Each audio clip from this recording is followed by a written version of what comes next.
સાર્થક, આજે કોથળીના ઓપરેશનમાં આટલી બધી વાર કેમ લાગી? જનરલી તો 1-1.5 કલાકમાં પૂરું થઈ જતું હોય. અરે બહુ અઘરો કેસ હતો અંજલિ, તને ખબર છે? એની સ્ટોરી કહું તને. ઈ પેશન્ટ 40 યર્સનું ડાયવોર્સી.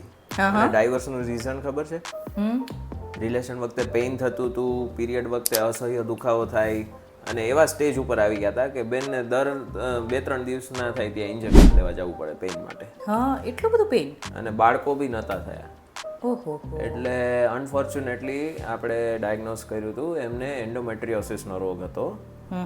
અને એને એટલું પેઇન થતું હતું કે અત્યારે એના પિયર આવી ગયેલા, અને એટલા નેગેટિવ થોટ્સ આવતા, ડિપ્રેશનમાં હતા, અને સુસાઇડલ આઇડેશન્સ આવતા હતા. એટલું બધું પેઇન? હા. પછી વી ડિસાઇડેડ કે હવે મેરિડ લાઈફ તો ચલો જે થયું એ, but she needs to get relieved of this pain. એટલે એને સર્જરીની વાત આવી. રાઈટ. એટલે આ કોથળીના ઓપરેશન જે એન્ડોમેટ્રિયોસિસ માટે હોય ને, એમાં ખાલી કોથળી જ કાઢવાની હોય એટલું પૂરું નથી થઈ જતું. એમાં આંતળ ચોટેલું હોય, પેશાબની નળી ચોટેલી હોય, બધું બહુ વ્યવસ્થિત રીતે છૂટી પાડવી પડે, એને ઈજા ન થાય એવું ધ્યાન રાખવું પડે. 3D દૂરબીનથી આપણે ઝીણવટથી બધું નાના બગાડ જ્યાં જ્યાં જમા થયેલા હોય એને બધા ક્લિયર કરવા પડે, ત્યારે જ પેઇનમાં રિલીફ થાય, નહીં તો અધૂરી સર્જરી થાય. હા, તો આ બહુ ડિફિકલ્ટ સર્જરી કહેવાય ને, એકદમ હાઈ લેવલ.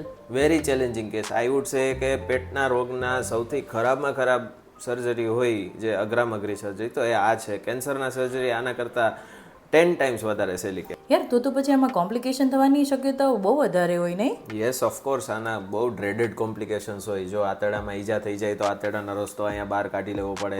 પેશાબની નળી કપાઈ જાય તો ફરી પાછી સર્જરી આવે કે પેશાબની નળી રીઇમ્પ્લાન્ટ કરવી પડે.